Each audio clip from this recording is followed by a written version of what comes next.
당신 때문에 내 남편이 죽었어. 쏴요. 그게 편하겠지. 붕괴되는 시장의 소음 속에서 두 사람의 운명이 얽혀 있었다.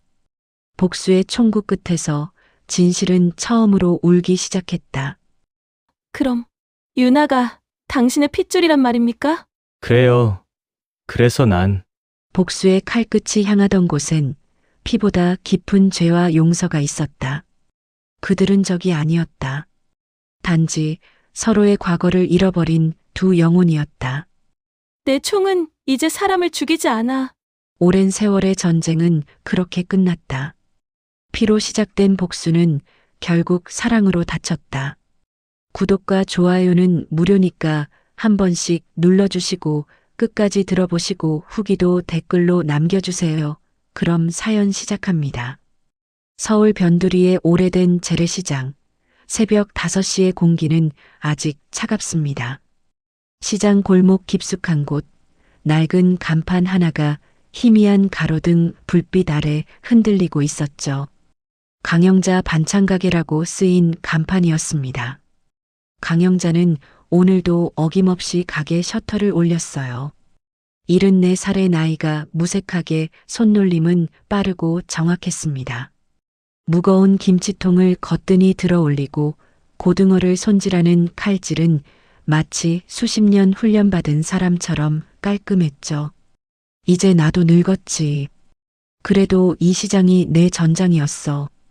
영자는 혼잣말을 중얼거리며 멸치를 다듬기 시작했습니다. 전장이라는 단어가 입에서 나오는 순간 영자의 손이 잠깐 멈칫했어요. 그 단어는 농담이 아니었습니다. 영자에게 전장이란 말은 진짜 의미 그대로였으니까요.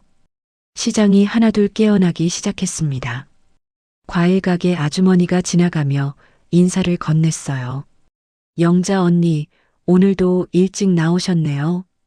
그 나이에 어떻게 그렇게 부지런하세요? 습관이지 뭐. 한번 몸에 배면 못 고치는 거야. 영자는 웃으며 대답했지만 그 웃음 뒤에는 아무도 모르는 비밀이 숨어 있었습니다. 새벽에 일어나는 습관, 정확한 칼질, 주변을 살피는 날카로운 눈빛. 이 모든 것은 평범한 반찬가게 주인이 가질 만한 것들이 아니었죠. 영자 씨, 손놀림 보면 옛날 군대 밥 짬 나던 사람 같아요. 시장 입구에서 떡볶이 장사를 하는 박정국이 농담을 던졌습니다. 영자는 웃었지만 그 순간 손이 멈췄어요. 박정국은 그저 농담으로 한 말이었지만 영자에게는 가슴을 찌르는 말이었습니다. 군대. 그 단어는 영자의 과거를 깨우는 주문 같은 것이었어요. 영자는 단순히 군대에서 밥을 했던 사람이 아니었습니다. 영자는 특수요원이었죠.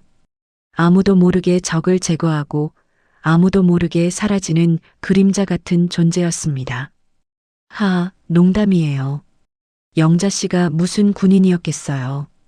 박정국이 손을 흔들며 웃었고 영자도 따라 웃었습니다. 하지만 영자의 눈빛은 차가웠어요. 과거는 묻어둔 지 오래지만 그 기억들은 여전히 영자의 몸속에 새겨져 있었습니다. 오전 장사를 마치고 영자는 시장 골목을 청소하기 시작했습니다. 빗자루를 들고 골목을 쓸다가 영자의 시선이 멀리 보이는 한 남자에게 고정됐어요. 흰색 양복을 입은 남자가 시장 입구 쪽에서 누군가와 이야기를 나누고 있었습니다. 저 사람 누구예요? 영자가 옆을 지나가던 청년에게 물었습니다. 김봉수 회장이래요. 재개발 추진위원장이라네요. 이 시장을 싹 밀어버리고 아파트 짓는다던데요. 청년의 말을 듣는 순간 영자의 표정이 싸늘하게 굳어졌습니다. 빗자루를 쥔 손에 힘이 들어갔어요. 김봉수? 그 이름은 영자가 절대 잊을 수 없는 이름이었습니다. 김봉수라고 했나요? 네, 한빛재단 회장이래요. 서민을 위한다고 하는데 글쎄요. 우리 같은 사람들 쫓아내려는 건데 무슨 서민을 위한다는 건지. 청년이 투덜거리며 지나갔지만 영자의 귀에는 아무것도 들리지 않았습니다. 김봉수? 30년 전 영자가 임무로 제거하려다 실패한 바로 그 표적이었습니다. 영자는 가게로 돌아와 셔터를 내렸어요. 손이 떨렸습니다. 분노 때문인지 두려움 때문인지 아니면 그 둘 다인지 영자 본인도 알 수 없었죠. 가게 안쪽 작은 방으로 들어간 영자는 낡은 옷장을 열었습니다. 옷들을 헤치고 가장 안쪽에 숨겨둔 군용 가방을 꺼냈어요. 가방의 지퍼를 열자 녹슨 권총과 군번줄 그리고 오래된 사진 한 장이 나왔습니다. 사진 속에는 젊은 남자가 찍혀 있었어요. 바로 김봉수였습니다. 30년 전의 모습 그대로였죠. 영자는 사진을 오래 바라보다가 조용히 중얼거렸습니다. 잊을 수가 없지. 그날의 일을. 영자의 머릿속에 과거의 장면들이 스쳐 지나갔습니다. 총성, 비명, 그리고 피. 영자가 방아쇠를 당기지 못했던 그 순간. 김봉수를 놓쳤던 그날 이후 영자의 삶은 완전히 바뀌었습니다. 이제 끝내야지. 내 마지막 임무다. 영자는 권총을 손에 쥐고 무게를 느꼈습니다. 30년 만에 다시 쥐는 무기였지만 손은 여전히 그 무게를 기억하고 있었어요. 영자의 눈빛이 차갑게 변했습니다. 이제 평범한 반찬가게 주인 강영자가 아니었죠. 임무를 수행하는 특수요원 강영자로 돌아간 것입니다. 밤이 깊어갔고 시장의 불빛들이 하나둘 꺼져갔습니다.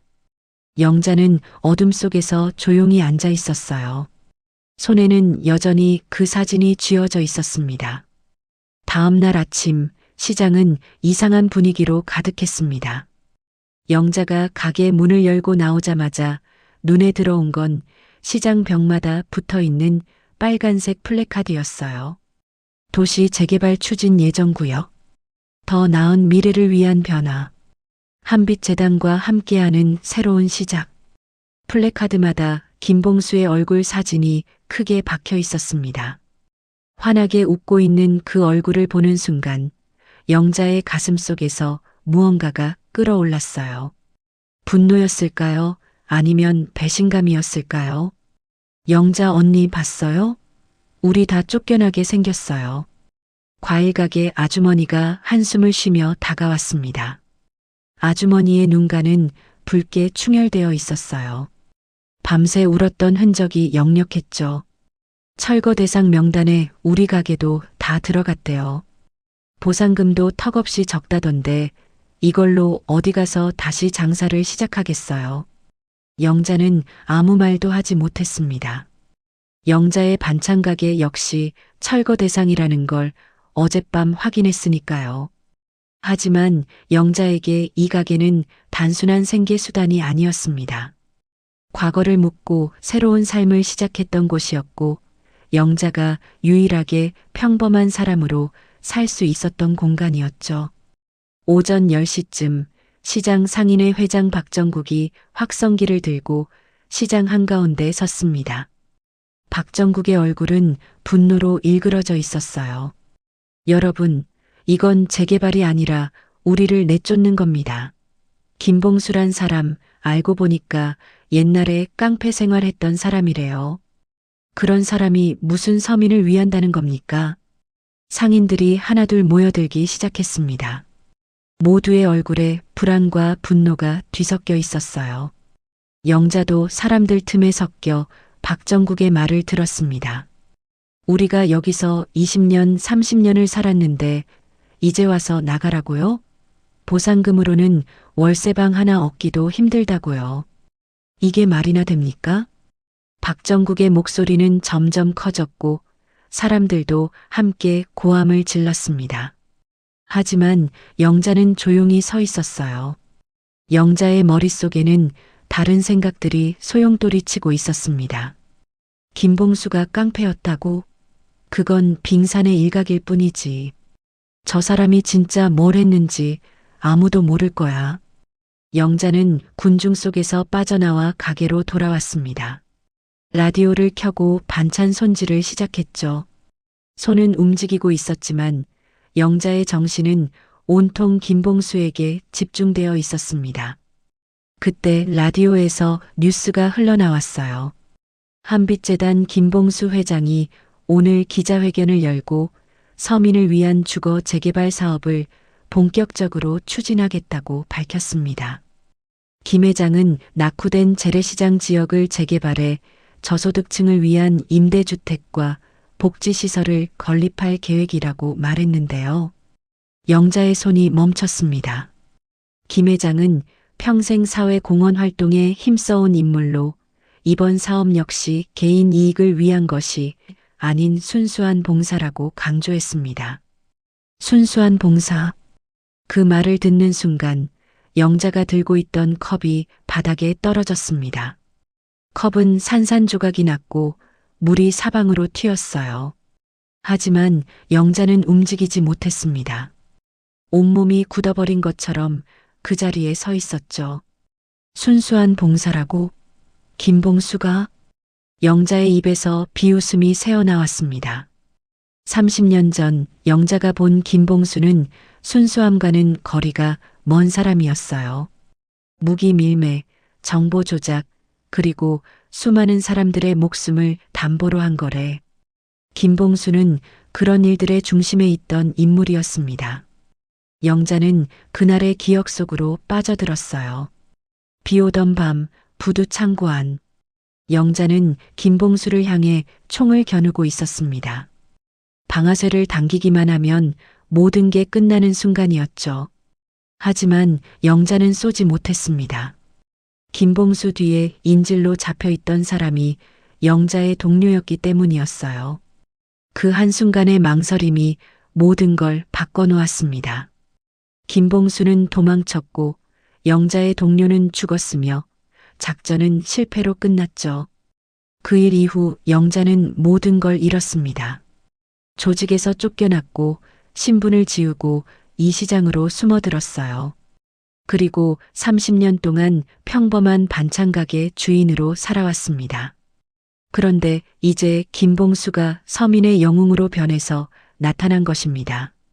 한빛재단 회장이라는 그럴싸한 타이틀을 달고 사회 공헌을 한다며 언론에 나오고 있었죠. 어떻게 이럴 수가 있어? 피 묻은 손으로 자선 사업을 한다고? 영자는 주먹을 불끈 쥐었습니다. 손톱이 손바닥에 파고들어 아팠지만 영자는 신경 쓰지 않았어요. 해가 지고 밤이 되었습니다. 영자는 가게 문을 닫고 작은 방으로 들어갔어요. 어젯밤 꺼냈던 군용 가방이 여전히 그 자리에 놓여 있었습니다. 영자는 가방에서 권총을 꺼내 손질하기 시작했습니다. 녹을 닦아내고 탄창을 확인하고 조준기를 점검했어요. 30년 만에 하는 일이었지만 영자의 손은 여전히 정확했습니다. 권총 옆에 놓인 젊은 김봉수의 사진을 다시 한번 바라보았어요. 영자는 조용히 중얼거렸습니다. 이젠 끝내야지. 30년 전에 못 끝낸 임무. 이번엔 실수하지 않을 거야. 영자의 눈빛은 차갑게 가라앉아 있었습니다. 이제 더 이상 평범한 노인이 아니었어요. 과거의 요원 강영자가 깨어난 것입니다.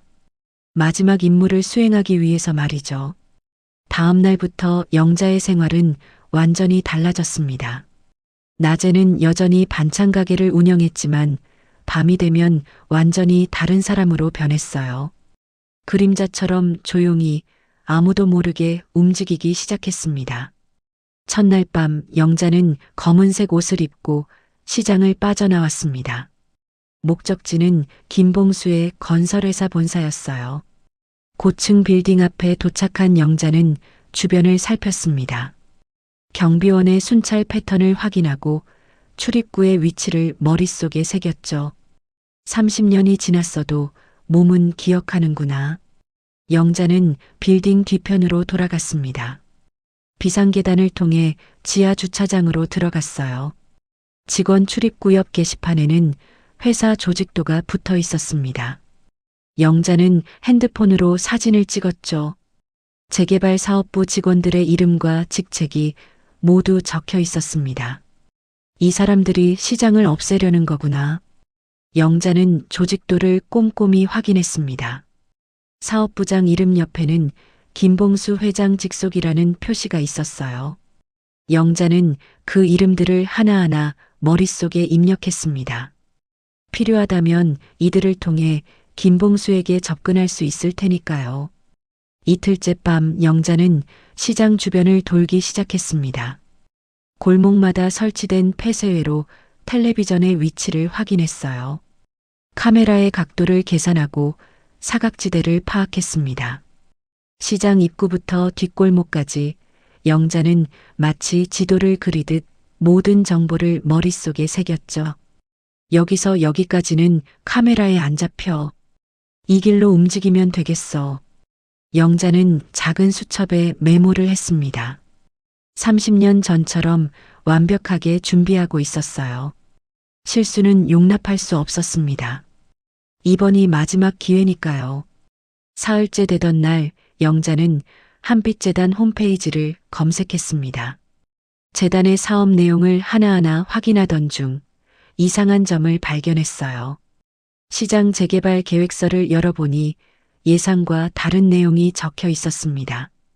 시장 철거가 아니라 무료 급식소? 계획서에는 시장 일부를 보존하고 그 자리에 노인 무료 급식소와 의료시설을 만든다고 적혀 있었습니다. 영자는 눈을 의심했어요. 김봉수가 정말로 선한 일을 하려는 걸까요? 아니면 이것도 또 다른 속임수일까요? 영자는 계획서를 계속 읽어 내려갔습니다. 의료시설 협력병원 명단이 나왔어요. 그 명단 중 하나가 영자의 눈에 들어왔습니다. 유나 메디컬 센터. 영자의 손이 떨렸습니다. 유나는 영자의 손녀였어요. 28살의 젊은 의사로 작은 병원을 운영하고 있었죠. 그런데 왜 유나의 병원이 김봉수의 사업 계획에 들어가 있는 걸까요? 영자는 급히 유나에게 전화를 걸었습니다. 몇 번의 신호음 끝에 유나가 전화를 받았어요. 할머니, 무슨 일이세요? 이 밤중에. 유나야, 너 혹시 한빛재단이랑 무슨 계약 맺었니? 아, 그거요? 네, 재단에서 무료 진료 사업을 같이 하자고 제안해서 계약했어요. 할머니 시장 근처에 새로 지어지는 복지관에서 노인분들 무료 진료하기로 했어요. 영자의 가슴이 철렁 내려앉았습니다. 언제 계약한 거야? 한 달 전쯤이요? 좋은 기회라고 생각했어요. 할머니도 그 시장에서 장사하시잖아요. 나중에 할머니도 무료로 진료받을 수 있을 거예요. 전화를 끊고 나자 영자는 주저앉아 버렸습니다. 김봉수가 영자의 손녀까지 이용하고 있었던 것입니다. 아니, 어쩌면 유나를 인질로 잡으려는 걸까요? 설마 내 손녀까지 건드리는 거야? 영자의 머릿속이 복잡해졌습니다. 김봉수는 영자가 살아있다는 걸 알고 있는 걸까요? 일부러 손녀를 끌어들인 걸까요? 아니면 정말 우연의 일치일까요? 영자는 다시 군용 가방을 열었습니다.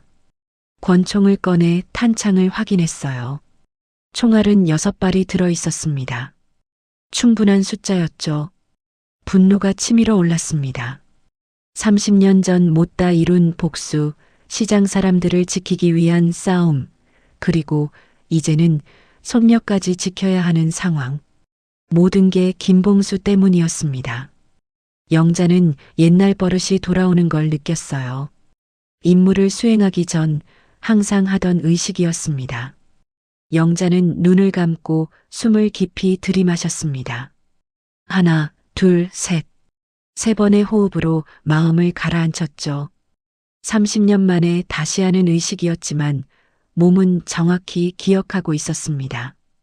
호흡이 고르게 정리되자 영자의 눈빛이 날카롭게 변했어요. 이제 더 이상 평범한 할머니가 아니었습니다. 표적을 제거하는 요원 강영자로 완전히 돌아온 것입니다. 영자는 권총을 허리춤에 숨기고 거울을 보았습니다. 거울 속 영자의 얼굴은 차갑게 굳어 있었어요. 30년 전 임무를 수행하러 나가던 바로 그 표정이었습니다. 이번엔 실수 안 해. 반드시 끝낼 거야. 영자는 조용히 중얼거렸습니다. 창밖으로 보이는 시장의 불빛들이 하나둘 꺼져가고 있었어요. 곧 완전한 어둠이 찾아올 것입니다. 영자에게 어둠은 두려움의 대상이 아니라 가장 익숙한 친구였습니다. 영자는 마지막으로 손녀 유나의 사진을 바라보았습니다. 액자 속에서 환하게 웃고 있는 유나. 영자는 그 미소를 지키기 위해서라도 김봉수를 막아야 했습니다. 기다려라, 김봉수. 이제 내 차례야. 한빛재단 본사 회장실, 김봉수는 기자, 인터뷰를 마치고 혼자 남았습니다. 76살의 나이에도 김봉수의 허리는 꼿꼿했고 눈빛은 여전히 날카로웠어요. 하지만 오늘따라 이상하게 마음이 무겁게 가라앉았습니다. 김봉수는 책상 서랍을 열었습니다.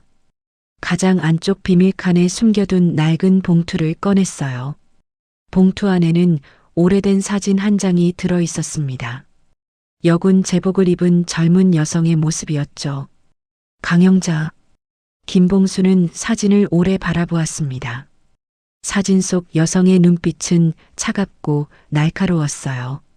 마치 언제든 적을 제거할 준비가 되어 있는 사람처럼 보였습니다. 김봉수는 그 눈빛을 잊을 수가 없었습니다. 그 여자가 아직 살아있었군. 김봉수는 조용히 중얼거렸습니다. 며칠 전 비서로부터 보고를 받았어요. 재개발 예정 지역인 그 시장에 강영자라는 이름의 노인이 반찬 가게를 운영하고 있다는 보고였습니다. 처음에는 동명이인이라고 생각했죠. 하지만 사진을 확인하는 순간 김봉수는 알 수 있었습니다. 그 여자가 맞다는 것을요. 김봉수는 창밖을 바라보았습니다. 서울의 야경이 눈부시게 펼쳐져 있었어요. 하지만 김봉수의 눈에는 현재의 풍경이 아니라 과거의 장면들이 보였습니다. 1980년대, 그때 김봉수는 전혀 다른 사람이었습니다. 한빛재단 회장이 아니라 어둠 속에서 더러운 거래를 하는 중개인이었죠. 무기 밀매, 정보 판매, 그리고 돈이라면 무엇이든 하는 인간이었습니다. 군과 정보조직, 그리고 김봉수. 세 개의 줄이 복잡하게 얽혀있던 시절이었어요. 김봉수는 군에서 빼돌린 무기를 팔았고 정보조직의 기밀을 돈을 받고 넘겼습니다. 그 과정에서 수많은 사람들이 희생되었죠. 그러던 어느 날 밤 김봉수는 부두 창고에서 거래를 하고 있었습니다. 비가 억수같이 쏟아지던 밤이었어요. 갑자기 창고 문이 열리면서 한 여성이 들어왔습니다. 바로 강영자였죠. 영자는 총을 김봉수에게 겨누고 있었습니다. 김봉수는 그때 알았어요. 자신이 제거 대상이 되었다는 것을요. 하지만 김봉수는 준비되어 있었습니다. 미리 인지를 잡아두었으니까요. 영자의 동료였습니다. 정보조직 소속의 젊은 요원이었죠. 김봉수는 그 요원의 목에 칼을 들이댔습니다. 쏴봐요. 쏘면 이 사람도 죽습니다. 영자는 방아쇠에 손가락을 걸고 있었습니다. 단 몇 센티미터만 당기면 김봉수의 목숨은 끝나는 상황이었어요. 김봉수는 그때 영자의 눈을 봤습니다. 냉혹한 요원의 눈이 아니라 괴로워하는 한 인간의 눈이었죠. 결국 영자는 쏘지 못했습니다. 동료를 살리기 위해 방아쇠를 당기지 못한 것입니다. 김봉수는 그 틈을 타 도망쳤어요. 하지만 인질로 잡았던 요원은 죽였습니다. 증거를 없애기 위해서였죠. 그날 이후 김봉수의 인생은 완전히 바뀌었습니다. 도망자 신세가 되었고 끊임없이 쫓기는 삶을 살아야 했어요. 하지만 가장 큰 변화는 김봉수의 마음속에서 일어났습니다. 밤마다 악몽을 꾸었습니다. 자신이 죽인 사람들의 얼굴이 나타났어요. 그 요원의 얼굴, 무기거래로 죽어간 사람들의 얼굴, 정보 유출로 희생된 사람들의 얼굴, 모두가 김봉수를 원망하는 눈빛으로 바라보았습니다. 김봉수는 견딜 수 없었습니다. 죄책감이 김봉수를 갉아먹기 시작했어요. 어느 날 김봉수는 결심했습니다. 남은 인생을 속죄하며 살겠다고요. 그렇게 한빛 재단이 만들어졌습니다. 김봉수가 불법으로 모은 모든 재산을 재단에 쏟아부었어요. 무료급식, 의료지원, 주거복지. 김봉수는 평생을 이 일에 바쳤습니다. 하지만 김봉수는 알고 있었습니다. 아무리 좋은 일을 해도 과거의 죄가 사라지는 건 아니라는 것을요. 김봉수가 하는 모든 선행은 죽은 이들에 대한 사죄였습니다. 그때 노크 소리가 들렸습니다. 비서가 들어왔어요. 회장님, 보고 드릴 게 있습니다. 무슨 일인가? 시장 쪽에서 이상한 움직임이 포착되었습니다. 어떤 노인이 우리 회사 주변을 돌아다니며 조사를 하고 있다고 합니다. 김봉수는 이미 알고 있었습니다. 그 노인이 누구인지요? 그 사람 특징이 어떤가? 70대 중반으로 보이는 여성이고 반찬 가게를 운영한다고 합니다. 이름은 강영자라고. 비서의 말이 끝나기도 전에 김봉수가 손을 들어 말을 멈췄습니다. 그 여자는 건드리지 마. 예. 하지만 회장님 신변의 위협이. 절대 건드리지 말라고 했네. 내 목숨이 걸린 일이야. 비서는 당황한 표정으로 김봉수를 바라보았습니다.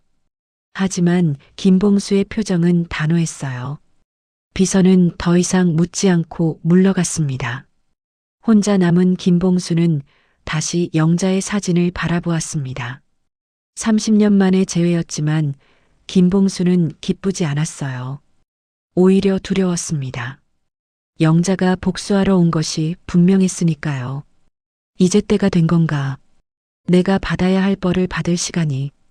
김봉수는 사진을 다시 서랍에 넣었습니다. 창밖의 야경은 여전히 아름다웠지만 김봉수의 마음은 어둠으로 가득했어요. 30년 동안 도망쳐왔던 과거가 이제 김봉수를 찾아온 것입니다. 재개발 첫날 아침, 시장은 혼란에 빠졌습니다. 새벽 6시부터 포크레인이 시장 입구에 나타났어요. 노란색 중장비들이 줄지어 서 있는 모습은 마치 전쟁터에 온 것 같았습니다. 안 돼. 우리 가게를 부수지 마. 상인들이 포크레인 앞을 막아섰습니다. 박정국이 앞장서서 확성기로 외쳤어요. 하지만 공사 관계자들은 철거 명령서를 들이밀며 물러서라고 했습니다. 영자는 가게 안에서 그 광경을 지켜보고 있었습니다. 영자의 손에는 오래된 군용 가방이 들려 있었어요. 가방 안에는 권총이 들어 있었습니다. 오늘이 바로 그날이었습니다. 30년 동안 기다려온 복수의 날이었죠. 포크레인의 팔이 움직이기 시작했습니다. 시장 입구 첫 번째 가게가 무너져 내렸어요. 먼지와 파편이 사방으로 튀었습니다. 상인들의 비명소리가 들렸죠. 멈춰. 제발 멈춰. 하지만 포크레인은 멈추지 않았습니다. 두 번째 가게, 세 번째 가게가 차례로 무너졌어요. 사람들의 삶이 담긴 공간이 순식간에 잔해로 변했습니다. 영자는 더 이상 기다릴 수 없었습니다. 가방에서 권총을 꺼내 허리춤에 숨겼어요. 그리고 다른 손으로는 서류 봉투를 집었습니다. 봉투 안에는 철거 중지 가처분 신청서가 들어 있었죠. 영자가 며칠 밤을 새워 준비한 법적 문서였습니다. 영자는 가게 밖으로 나섰습니다. 영자의 걸음은 빨랐고 눈빛은 결연했어요. 포크레인을 향해 걸어가는 영자의 모습을 본 사람들이 놀라 외쳤습니다. 영자 언니 위험해요. 하지만 영자는 멈추지 않았습니다. 포크레인이 영자의 반찬 가게를 향해 움직이는 순간 영자가 포크레인 앞에 뛰어들었어요. 운전기사가 급히 기계를 멈췄습니다. 멈춰? 이 시장은 내 삶이야. 영자는 철거 중지 명령서를 높이 들어 올렸습니다. 그리고 다른 손은 허리춤으로 향했죠. 그곳에 숨겨진 권총을 만질 준비가 되어 있었습니다. 바로 그때 검은색 고급 승용차가 시장 입구에 멈춰 섰습니다. 차 문이 열리고 김봉수가 내렸어요. 흰색 양복을 입은 김봉수는 천천히 영자에게 걸어왔습니다. 두 사람의 눈이 마주쳤습니다. 30년 만의 재회였죠. 영자의 눈에는 분노가 타오르고 있었고 김봉수의 눈에는 슬픔이 가득했습니다. 영자는 허리춤에서 권총을 꺼냈습니다. 총구가 김봉수를 향했어요. 주변 사람들이 비명을 질렀고 경호원들이 앞으로 뛰어나오려 했습니다. 하지만 김봉수가 손을 들어 경호원들을 제지했습니다. 쏴요. 그게 편하겠지. 김봉수는 조용히 말했습니다. 총구를 피하지도 않았어요. 오히려 한 걸음 더 다가왔습니다. 당신 때문에 내 사람들 다 죽었어. 영자의 목소리는 떨리고 있었습니다. 분노 때문인지 슬픔 때문인지 알 수 없었죠. 영자의 손가락이 방아쇠에 걸렸습니다. 맞아요. 내 잘못이요. 그날 내가 저지른 일들 평생 잊지 못했어. 김봉수는 눈을 감았습니다. 죽음을 받아들이는 표정이었어요. 하지만 당신이 모르는 게 하나 있어. 그날 난 당신의 상관 명령을 거부했어. 영자의 손이 멈췄습니다. 무슨 소리야? 당신 남편. 정보조직 소속이었던 그 사람. 상관이 그를 제거하라고 명령했지만 난 거부했어. 오히려 그를 살리려다 실패했지. 영자의 얼굴이 창백해졌습니다.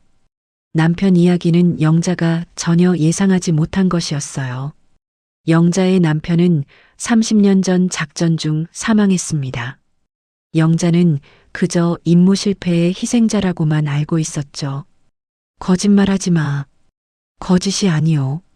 당신 남편은 조직 내부의 비리를 알았소. 그래서 제거 대상이 된 거요. 나도 그 거래에 엮여 있었지만 그 사람만은 살리고 싶었소. 김봉수의 목소리는 진심으로 들렸습니다. 영자는 혼란스러웠어요.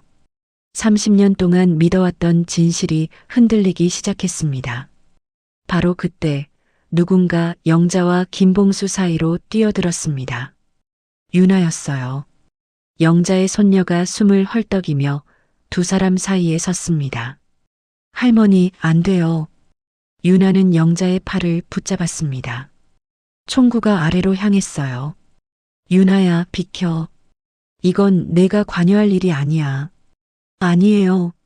제가 관여할 일이에요. 할머니, 제 병원이 이 사업 덕분에 세워지는 거예요. 유나의 목소리는 간절했습니다. 영자는 손녀의 얼굴을 바라보았어요. 유나의 눈에는 눈물이 가득했습니다. 이분이 없었다면 제 병원은 문을 닫아야 했어요. 할머니가 미워하는 그 사람이 우릴 살린 거예요. 영자의 손에서 총이 떨어졌습니다. 땅에 떨어진 권총은 둔탁한 소리를 냈어요. 영자는 무릎이 꺾이는 것을 느꼈습니다. 뭐라고? 김봉수가 천천히 다가왔습니다. 유나를 바라보는 김봉수의 눈빛은 부드러웠어요. 그 아이, 내 피부치요. 영자는 귀를 의심했습니다. 30년 전 당신 남편의 유품 속에 있던 사진 속 아기. 당신 남편이 숨기려 했던 건 내 아이였소. 세상이 무너지는 것 같았습니다. 영자는 머리를 감쌌어요. 모든 것이 너무 혼란스러웠습니다. 그럼 유나가 우리의 피, 둘 다의 죄를 이어받은 아이요. 김봉수는 무릎을 꿇었습니다. 76살 노인이 땅바닥에 무릎을 꿇는 모습을 본 사람들은 숨을 죽였어요. 난 당신을 원망하지 않았소. 당신이 아니었다면 난 여전히 피 묻은 손으로 살았을 거요. 영자는 고개를 돌렸습니다. 총을 들었을 때보다 지금이 더 힘들었어요. 난 너무 많은 사람을 죽였어. 하지만 지금 처음으로 누군가를 살리고 싶네. 영자는 유나를 바라보았습니다. 손녀의 얼굴에서 영자는 남편의 모습을 보았어요. 그리고 동시에 김봉수의 모습도 보였습니다. 시장은 조용해졌습니다. 포크레인의 엔진 소리도 멈췄고 사람들의 외침도 잠잠해졌어요. 모두가 영자와 김봉수 그리고 유나를 바라보고 있었습니다. 세 사람 사이에 흐르는 무거운 침묵이 시장 전체를 짓누르고 있었죠.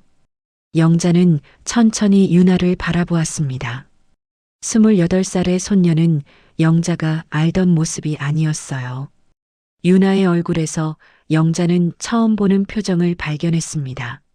남편의 눈매, 김봉수의 코, 그리고 영자 자신의 입술, 모든 게 섞여 있었습니다. 할머니, 유나가 조심스럽게 영자의 손을 잡았습니다. 영자는 손녀의 손을 뿌리치고 싶었지만 그럴 수 없었어요. 손녀의 손은 따뜻했고 떨리고 있었습니다. 언제부터 알고 있었니? 영자의 목소리는 잠겨 있었습니다. 유나는 고개를 숙였어요. 한 달 전에 알았어요. 김 회장님이, 아니, 할아버지가 제게 말씀하셨어요. 처음엔 믿을 수 없었어요. 하지만 혈액형 검사 결과를 보고 유나의 목소리가 떨렸습니다. 유나도 이 진실을 받아들이기 힘들었던 것입니다. 김봉수가 일어났습니다. 무릎을 꿇고 있던 자리에는 흙이 묻어 있었어요. 김봉수는 천천히 말을 이어갔습니다. 당신 남편과 나는 적이었소. 하지만 묘하게도 서로를 이해했지. 둘 다 더러운 세계에 발을 담그고 있었으니까. 영자는 입을 다물고 있었습니다. 듣고 싶지 않았지만 들어야만 했어요. 그 사람은 조직 안에서 일어나는 비리를 알게 되었소. 무기거래, 정보 유출, 돈 세탁. 그 모든 일의 중심에 내가 있었지. 상부는 그를 제거하라고 명령했소. 김봉수의 목소리는 점점 낮아졌습니다. 하지만 나는 그럴 수 없었소. 그 사람에겐 아이가 있었으니까. 내 아이가. 영자의 주먹이 떨렸습니다. 남편이 김봉수와 관계를 맺고 있었다는 사실이 믿기지 않았어요. 아니, 믿고 싶지 않았습니다. 거짓말이야. 내 남편은 그런 사람이 아니야. 거짓이 아니오. 당신 남편은 나를 감시하라는 명령을 받았소. 그러다 우린 가까워졌고 실수가 있었지. 김봉수는 유나를 바라보았습니다. 유나의 눈에는 눈물이 그렁그렁 맺혀 있었어요. 그 사람은 아이를 지키려 했소. 당신에게도 말하지 않고 조직에도 숨겼지.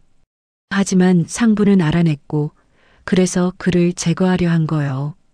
영자는 뒤로 비틀거렸습니다. 박정국이 재빨리 영자를 부축했어요.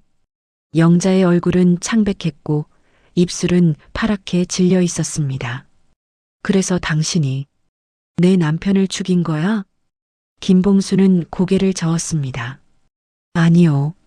내가 죽인 게 아니요. 당신이 쏘지 못한 그날 밤 나는 도망쳤소. 하지만 당신 남편은 다른 요원들에게 죽었지. 상부의 명령으로. 영자의 머릿속이 하얗게 변했습니다.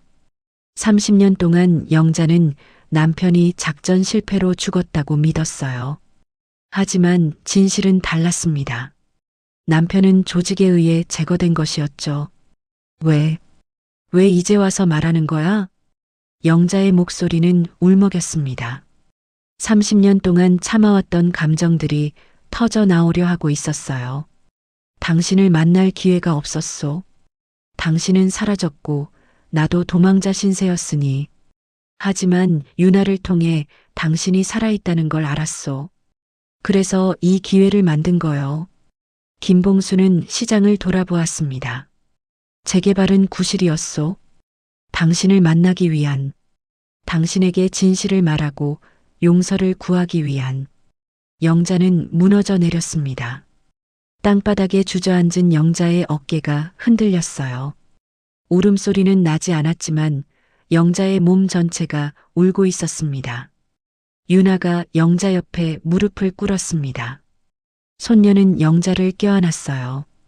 영자는 손녀의 품에서 마침내 소리내어 울기 시작했습니다. 미안해요, 할머니.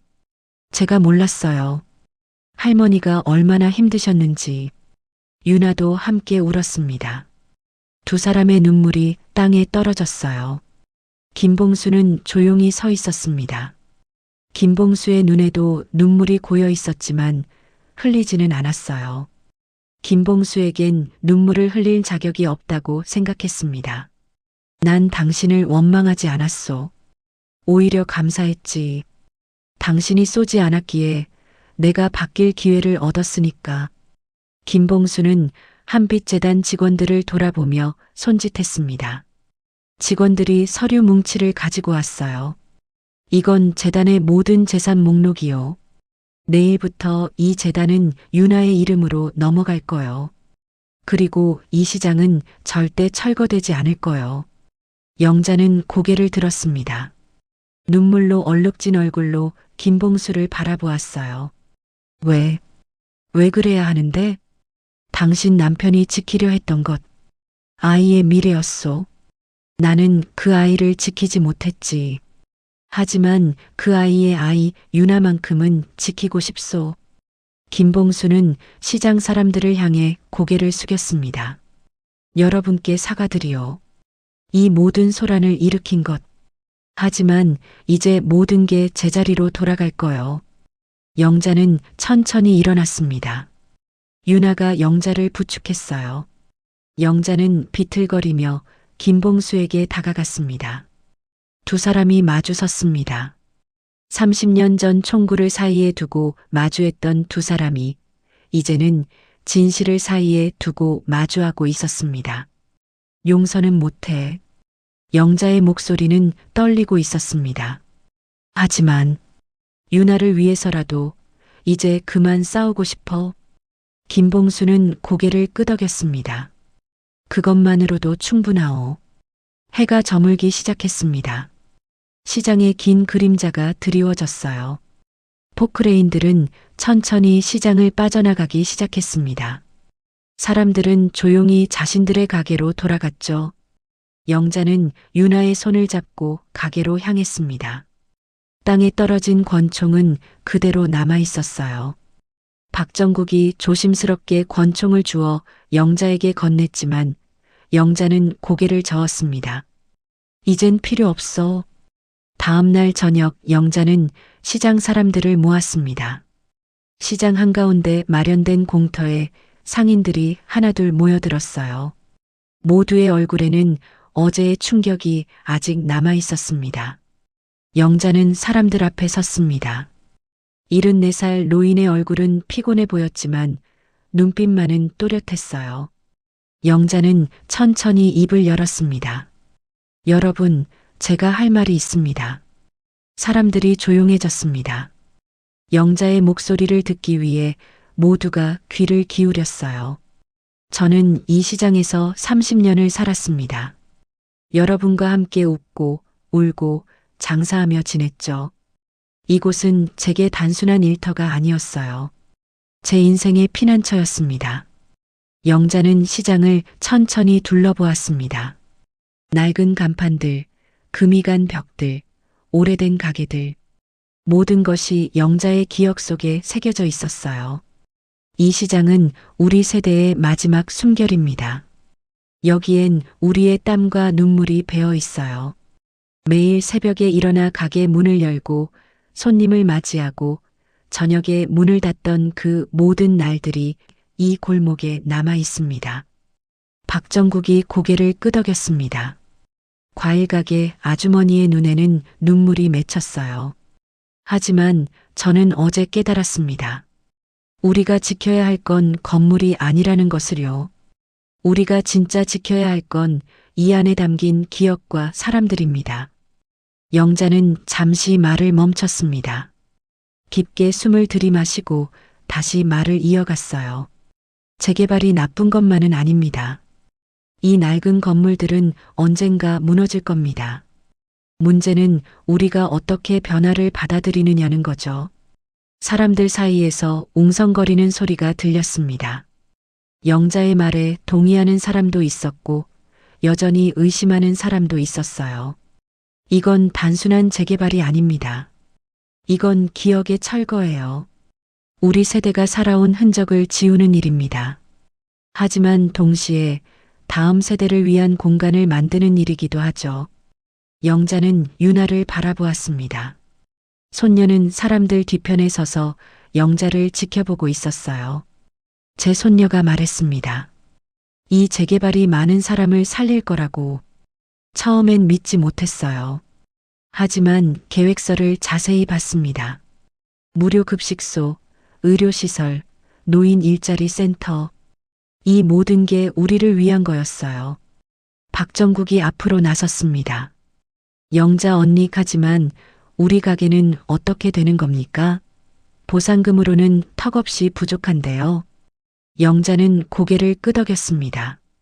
그래서 제가 김봉수 회장과 이야기했습니다. 아니, 협상했다고 해야겠네요. 영자는 서류 뭉치를 꺼냈습니다. 어젯밤 김봉수와 밤새 작성한 새로운 계획서였어요. 시장 전체를 철거하는 대신 절반은 보존합니다. 그리고 나머지 절반의 새 건물을 짓는 거죠.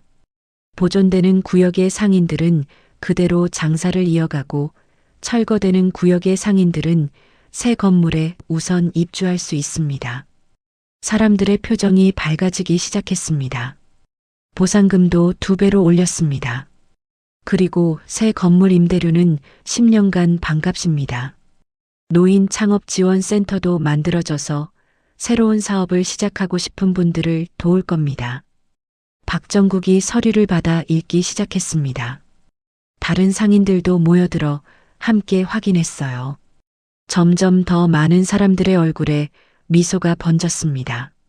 이게 정말입니까? 네, 정말입니다. 김봉수 회장이 약속했어요. 한빛재단의 이름을 걸고 말입니다. 바로 그때 김봉수가 시장 입구에 나타났습니다. 어제와 달리 평범한 옷차림이었어요. 김봉수는 천천히 사람들 앞으로 걸어왔습니다. 여러분께 사과드립니다. 제가 준비가 부족했습니다. 선한 의도만으로는 부족했죠. 여러분의 목소리를 제대로 듣지 못했습니다. 김봉수는 깊게 고개를 숙였습니다. 76살 노인이 허리를 구부리는 모습에 사람들은 숙연해졌어요.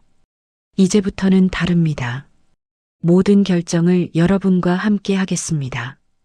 이 시장의 주인은 저나 재단이 아니라 여러분이니까요. 김봉수는 고개를 들었습니다. 김봉수의 눈에는 진심이 담겨 있었어요. 전면 재개발은 철회합니다.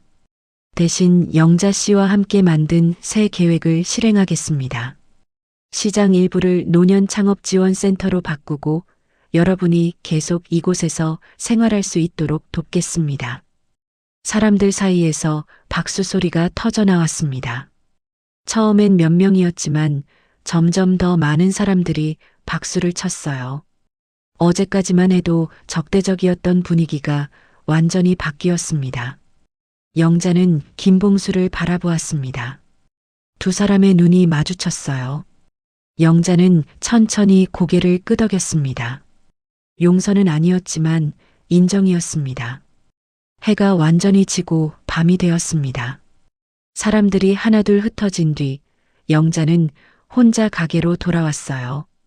가게 안으로 들어가기 전 영자는 잠시 멈춰 섰습니다. 영자는 주머니에서 낡은 군번줄을 꺼냈습니다. 30년 동안 몸에 지니고 다녔던 것이었어요. 영자는 시장 입구 느티나무 아래로 걸어갔습니다. 그곳에 작은 구멍을 파고 군번줄을 묻었습니다. 흙으로 덮으면서 영자는 조용히 중얼거렸어요. 이건 내 지난날의 증거이자 당신의 용서야.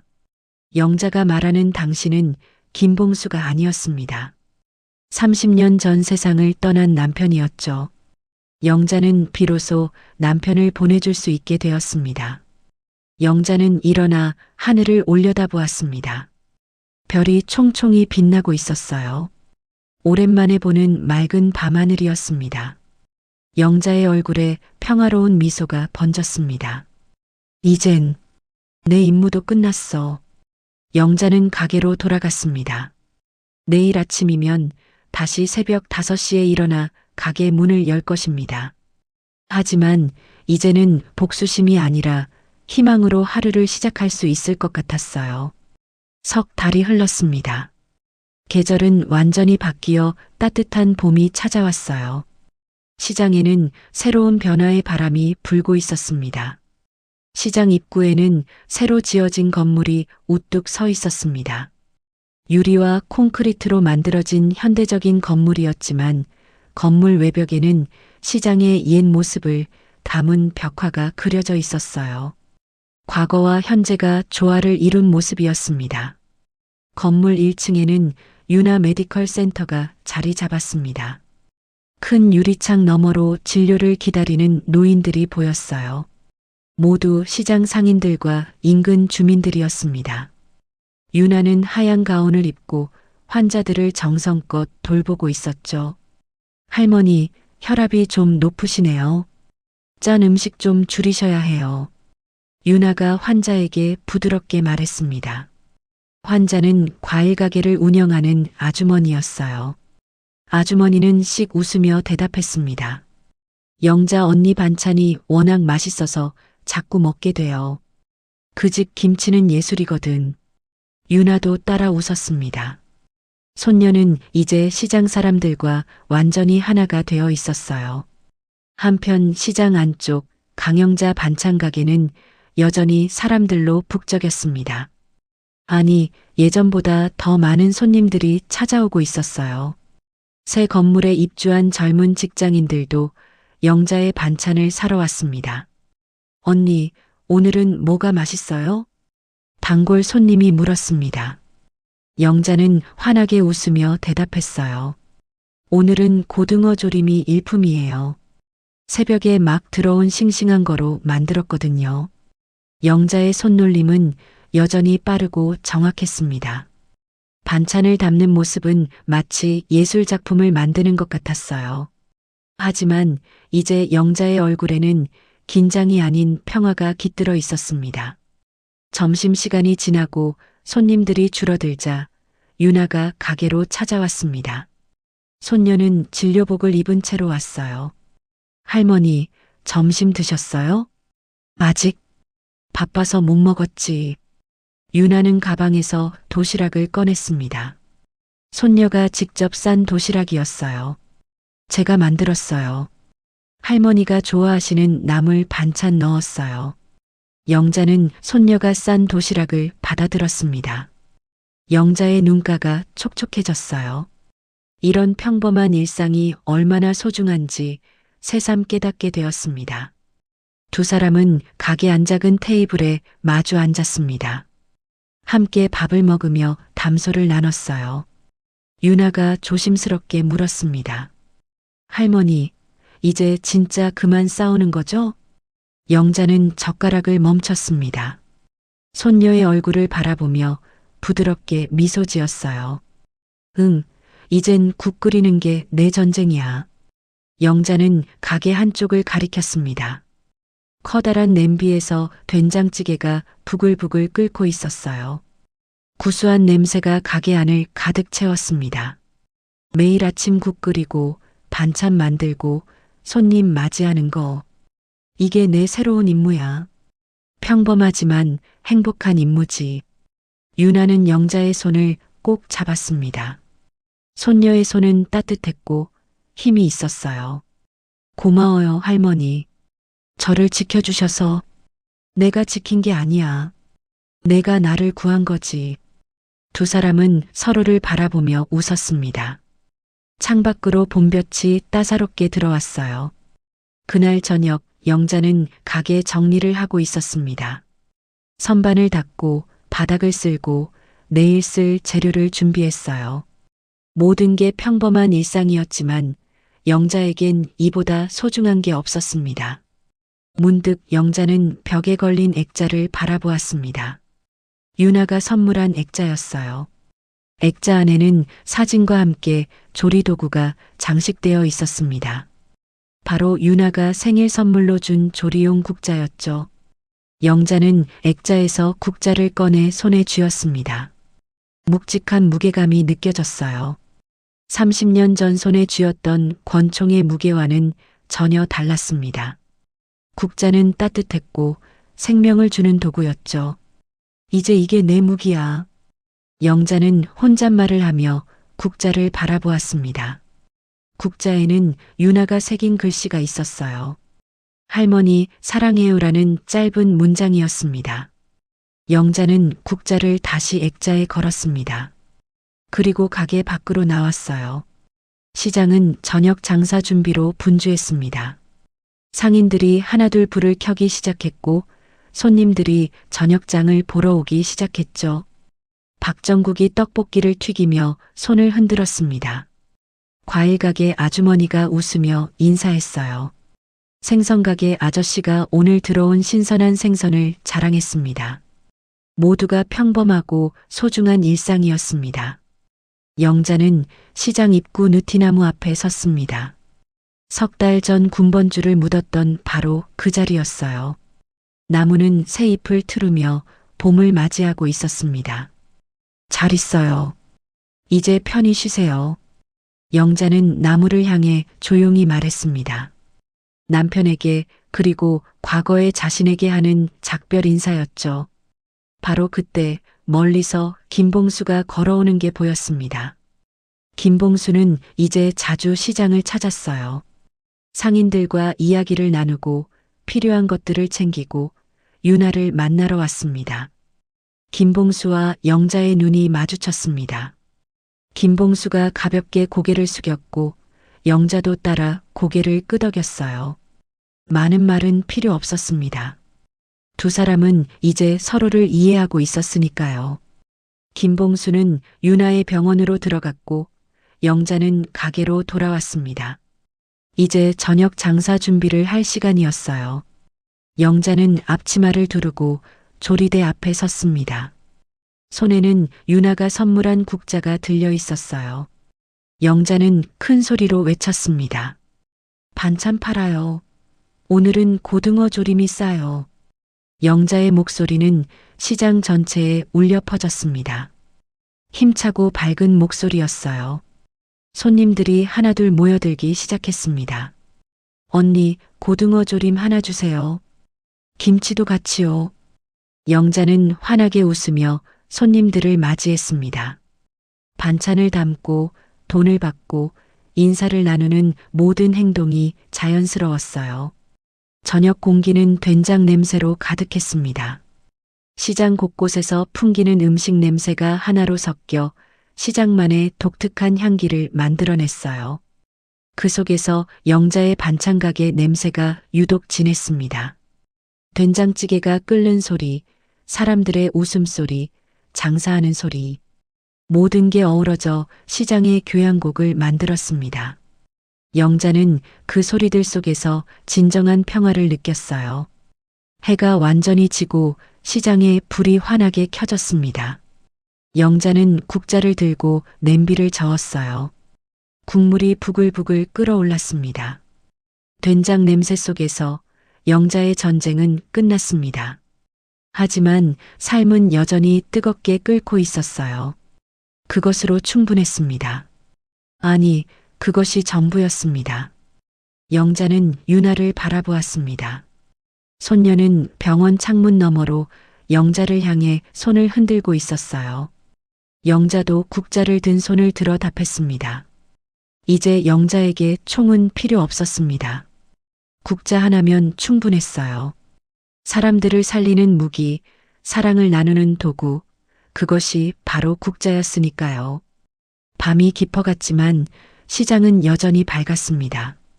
영자는 마지막 손님을 배웅하고 가게 문을 닫았어요. 내일 또 새벽 5시에 일어나 가게를 열 것입니다. 그렇게 하루하루 평범하지만 소중한 일상을 이어갈 것입니다. 영자는 마지막으로 시장을 둘러보았습니다. 영자의 얼굴에는 만족스러운 미소가 번졌어요. 이게 진짜 삶이구나. 오늘 준비한 이야기는 여기까지입니다. 재밌게 들으셨나요? 구독과 좋아요는 무료니까 한 번씩 눌러주시고 응원의 댓글 부탁드립니다.